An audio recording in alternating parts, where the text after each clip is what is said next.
Alright. Well then, I guess I should probably do the review. I honestly kind of thought it was just okay. Um, like, the thing that really got me about the game was the backtracking. Like, I don't know what it was. Like, I've done, you do backtracking in Resident Evil 4, and when you go back through the village, you're like, I don't know if it's when you, I think, I don't know. I have never in my life playing a game that was like a AAA game, like a game that wasn't terrible, had a hub zone where every single time I had to go through it, I felt like I got lost. In the hub zone village of this game, like, it was so wonky. I got lost in it every time, and they would arbitrarily change it. It wasn't like I felt like some hub worlds, it's like, oh, you can kind of get around it real easy, and then it's just like, oh, well, now you can get into this, how you get this key, you know which house you can get into, and like the routes through it, it was so confusing. It's like, oh, well, clearly you have to climb up on top of the house, then climb down the house, then run across the street, and then climb under the tractor, and then get into the house with the cool key in it, or the cool item. It was one of the most confusing, unnecessarily confusing, like, hub zones I've ever had in a video game. And I've done games with backtracking and hub zones. Like, it was ridiculous. And, I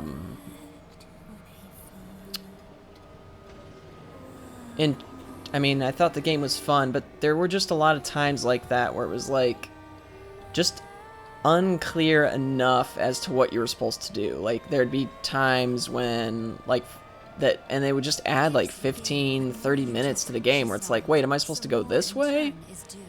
And just, like, a lot of times I felt like I was getting lost. I never really felt that way when I played Resident Evil 4 or Resident Evil 5.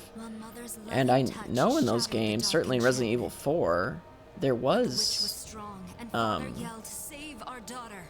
a decent amount of backtracking. And also, I felt like there were some issues with gun balance too.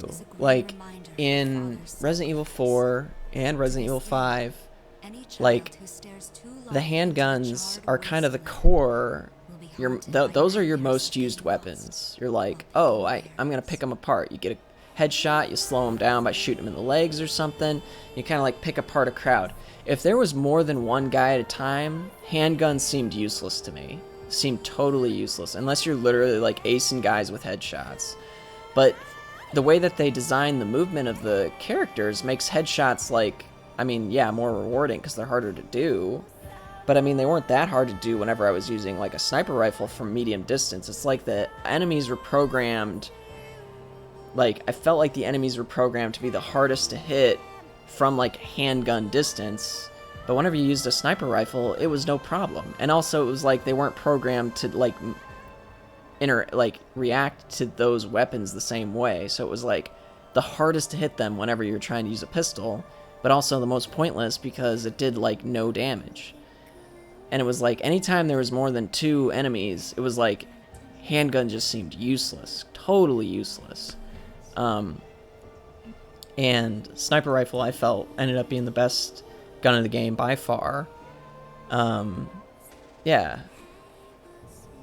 And yeah, because even with the shotgun, again, something else that was different about the game is like, yeah, like in the other ones, I don't know if there's like bullet penetration or something like that, but you would shoot enemies with a shotgun and all of them in the area would stagger. And in this one, it was like, if there was one up front, they would receive like the full brunt of the damage and not a whole lot would happen to the other guys. And it's just like, yeah, and I don't know.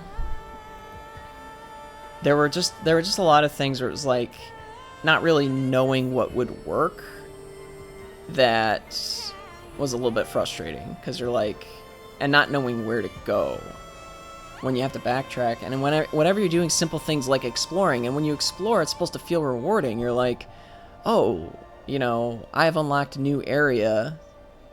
Let me go over here. I never enjoyed it. I never felt rewarded. I felt annoyed in this game whenever it was like, oh, we're going to reward you for, you know, doing whatever. Yeah, I felt like the shotgun was more concentrated. It was more like a damage doer than a, like, crowd control weapon. And then I also thought it was weird that it was literally, I mean, I don't know if there's other ways to unlock stuff. One is like, again, like some things you have to know or be on the lookout for before you even know you need to be on the lookout for them. Like, I didn't even know about the way that the health benefit system worked. And they had I didn't see a single fish in the whole game. I guess they were all in the area with the weird hunchback guy. And it's like, in the other games, it's like they spread out the things that you would need to get upgrades throughout the entire game. And I was like, well, I guess I literally just missed all those upgrades by the time I figured out what I was supposed to be doing. In other games, they spread out the way that you get upgrades, and they might make it a little clearer, like, what you need to do to get them. I didn't, you know, and I had already eaten a couple of the things that you're supposed to use or something like, or sold them or something. So that's, yeah, a bunch of little little minor criticisms from me. One thing I'll say though for sure, like, is definitely early on the game was scary. Definitely the baby thing was really scary. And the final boss design, the very final boss design was really good. That's probably the best Resident Evil boss I've seen, both in terms of what she did. Well, I don't know, maybe not in terms of what she did. I have to think about that. But in terms of the actual, like, coolness of the design, I thought it was really cool. I give the game like an 8 out of 10 though. Like, I was a little underwhelmed. Like, and the other thing is, like, in Resident Evil 4, I felt like there were so many things that I had missed, and I was like, oh, I want to upgrade the guns, I want to do this, I want to see what this does, I want to get better at it, and all sorts of stuff.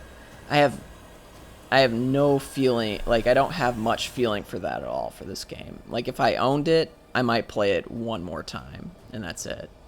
Like, just like, oh, do it better, you know, get a little better at it. But I played Resident Evil 4 like 8 times, you know, or something like that. Like 6, like probably more than that. I'd probably beat it like 10 times or something. Like 8 times on GameCube and like twice on Wii or something like that. But